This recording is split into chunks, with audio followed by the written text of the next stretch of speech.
د اولاد پر روزنه باندې حضرت مولانا اسلم شیخ فلوی صاحب رحمه الله یو واجب واقع نقل کړ. دا واقعات اکثر د فن او د عبرت لپاره حقیقت په شاید لري یا به نه لري، خو چونکې د اعتمادي سړی و د نقل کړی د موږ ته پوره اعتماد دی. دی وایي یو مور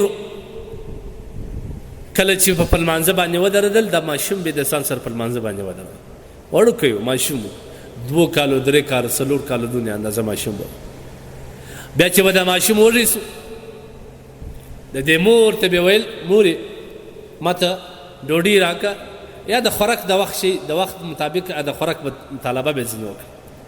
مور به ورته وایي چې بچې الله پاک جل جلاله ما ته او تا ته ټولو ته رزق او خواړه الله ورکوي. الله یې هغه وخت ورکوي چې ته خدای ته سر په سجده کې لمونځ وکړې. ورسه بچې اودس وکړه، مصلی واره کړه، الله پاک جل جلاله به تا ته ډوډۍ درکړي، تا ته به خوراکي شام درکړي. هغه ماشوم به اودس وکړي، د خپل ماشومتوب مطابق د نازک اعضا به پرېولو، بیا به په لمانځه کې کښته پورته سو د ماشومتوب مطابق. بیا به مور د مسلې لاندې د خوراک شی ورتېر شو. هغه ماشوم چې به لمونځ خلاص کړي د ده لمونځ، نو هغه مسله بیا راپورته کړل، مور ته به ویل خوراک شی، مور به ورته ویل مسله راپورته کړه.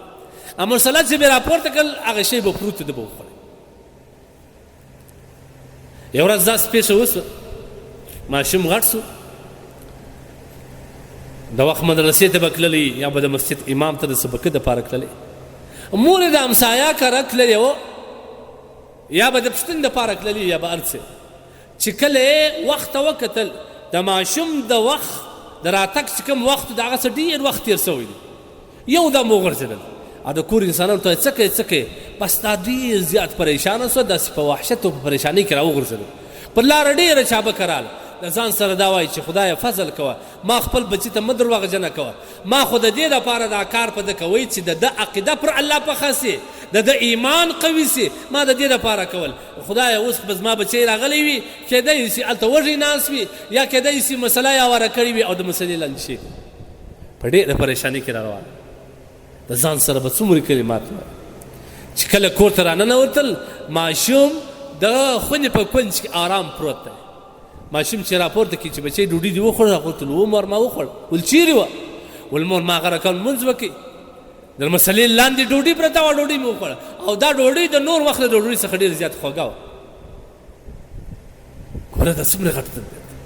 الله جل جلاله د دغه ماشوم د مور د صداقت لپاره الله پاک جل جلاله دا ماشوم دپاره د مسلې لاندې خوراکه پیدا کړي.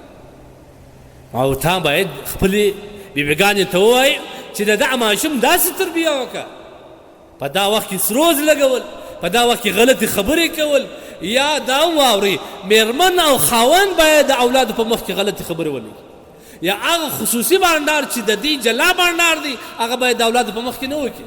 دا اولاد بیا بېحیا مخته کېږي. د دې اولاد د زړه څخه ستا هیبت او قدرداني وځي. لهذا د خپل اولاد بهترین تربیه وکړي. د ستا دپاره د مستقبل یو لویه هستي ده، د ستا دپاره د مستقبل دپاره ستا امیدونه دي چې تا ورته ایښي دي، ستا د سترګو یخوالی دي، ستا د زړه سکون دي، او دا به هغه وخت ګرځي چې تا ورته تربیه وکړي. که نو ستا د زړه زخم به د ده اولاد څه پیدا کېږي، بیا به د ده اولاد په مرګ خوشحاله، یا به خدای نخسته نشهیي ځینې جوړېږي، یا به خدای نخسته قاتل ځینې جوړېږي، یا به ډاکو ځینې جوړېږي، یا به راهزن ځینې جوړېږي، یا به پر غلطه لار باندې روان وي.